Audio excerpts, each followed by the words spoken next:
What's going down, guys? TK Pryor coming at you. And, today I just want to put out a message on diversification. I look at everyone, I have conversations with a lot of different people.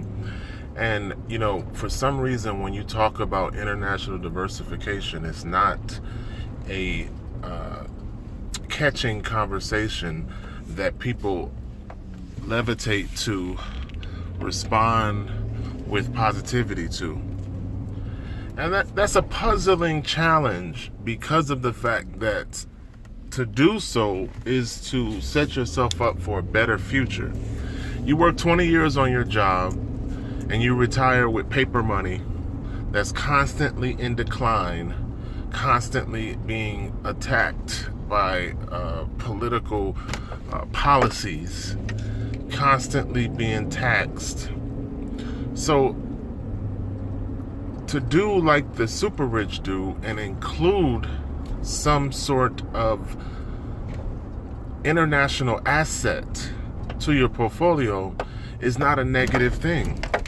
But people respond to that conversation in a negative manner. It doesn't matter who I talk to, they don't say, wow, that's a good idea. You know what? I've never really thought about doing it, but it's like insurance. I should have it. It's financial insurance. So to say no to insurance is never something that makes any kind of common sense. It's a plan B. It's a financial asset. It's something to assist you in life. So the biggest thing that I stress is in the course of your 20 years on your job, that's all you know. You know your paper, you know what you're chasing, you know how far you're not in terms of progress or in terms of having more money left over at the end of your bills.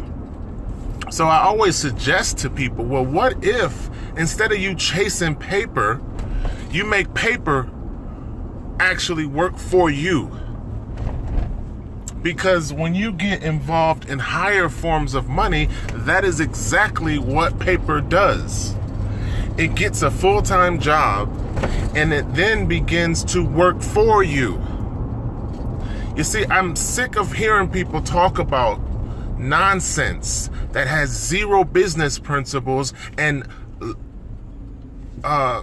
value the proposition or the value proposition behind what they are presenting is less than zero.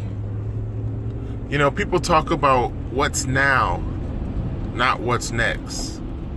Whereas to be a strategic business planner, you should at minimum look 10 years out.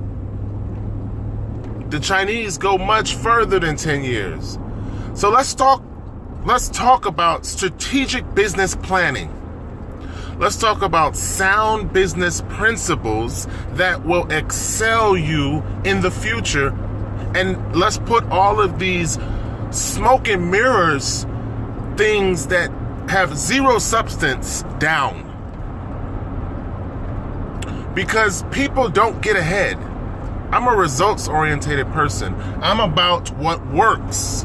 And I'm about advancing people financially through strategic planning within tangible assets that are internationally based and outside of your local government, your local bank, any monetary policies that come within your lifespan will not directly affect your diversification. But that's what's called smart planning. That's what's called long-term strategic asset management. And this is where we need to get our minds to. This is where people need to divert from these smoke and mirror negative liabilities.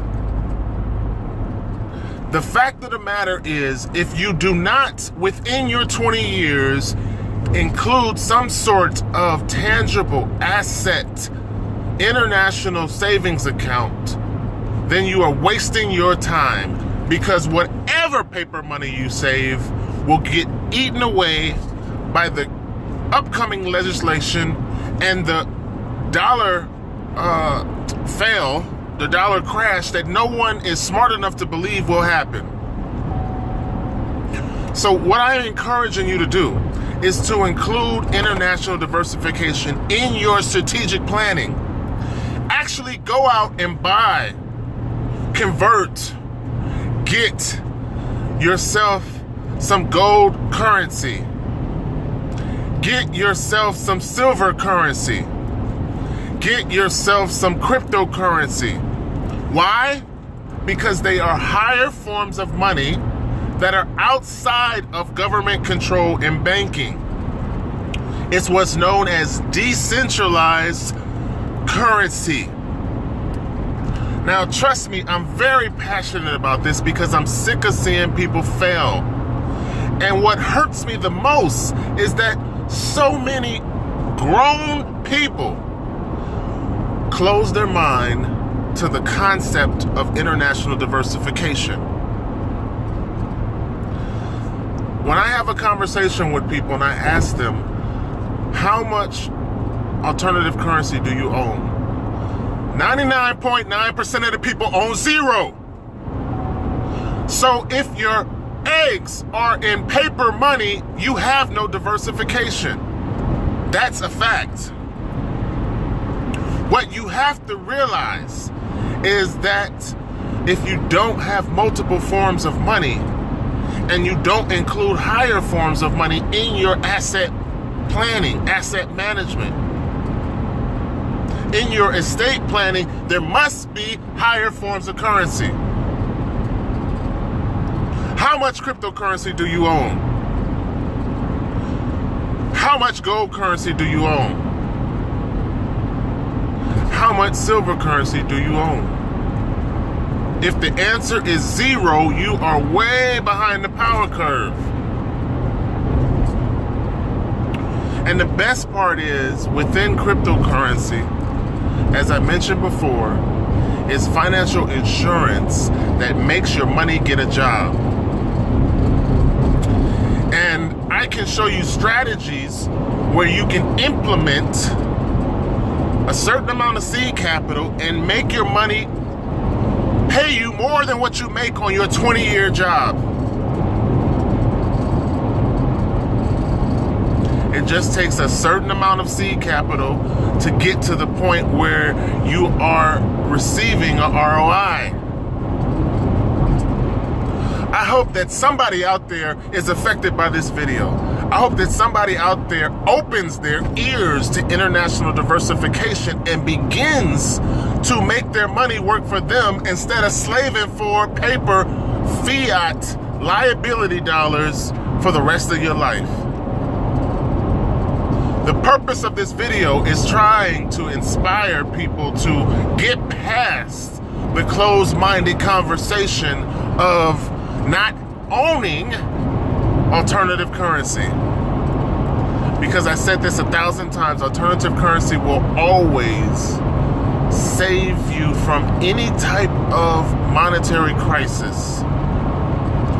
Why? Because it's a tangible fallback that has nothing to do with paper money.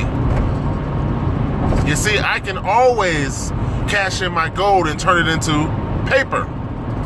And in any denomination within the world. I can always cash in my cryptocurrency and turn it into fiat money within any denomination in the world. I can always cash in my silver currency and turn it into paper money. I hope that somebody out there gets my message.